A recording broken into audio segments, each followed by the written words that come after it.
The breakup hit John Lennon like a freight train in April 1970, leaving him raw and unraveling in ways that fueled his first solo album, Plastic Ono Band. He'd been quietly plotting his exit for months, but Paul's public announcement blindsided him into a storm of anger, betrayal, and liberation all at once.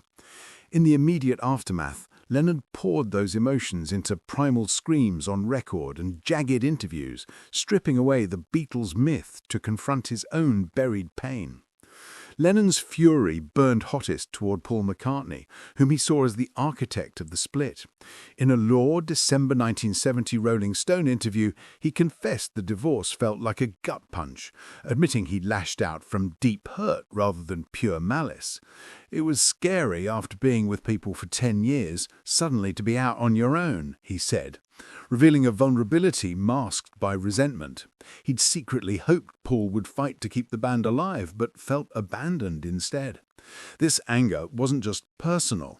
It stemmed from years of creative suffocation, where Lennon's experimental urges clashed with the group's polished facade. He channeled it into tracks like God, declaring, "I don't believe in Beatles," a stark rejection of the dream that had defined his life. Beneath the rage simmered profound grief and isolation. Therapy with Arthur Janov that summer unearthed childhood traumas, his parents' abandonment, his mother's death, which Lennon linked directly to the Beatles' collapse. "The Beatles were the biggest bastards on earth," he spat in later reflections, but it was laced with sorrow for lost camaraderie.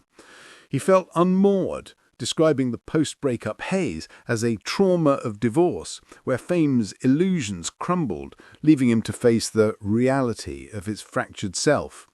Yet there was a twisted relief too. Lennon craved the freedom to make unfiltered art, away from the sidemen role he'd chafed in since manager Brian Epstein's death in 1967. Controversy shadowed his actions from the start, amplifying his emotional turmoil. Just weeks after the split, in May 1970, he and Yoko Ono released twin singles, Instant Karma and its B-side, blasting themes of accountability that some read as veiled jabs at his ex-bandmates.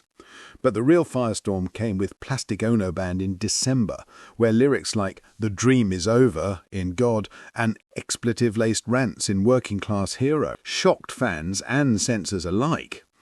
Radio stations banned the track for its profanity, and critics decried its brutal honesty as self-indulgent therapy speak. His political provocations escalated the backlash. In early 1971, Lennon dove into anti-war activism, penning "Power to the People" after marching with radicals, which drew FBI scrutiny amid Nixon's re-election fears.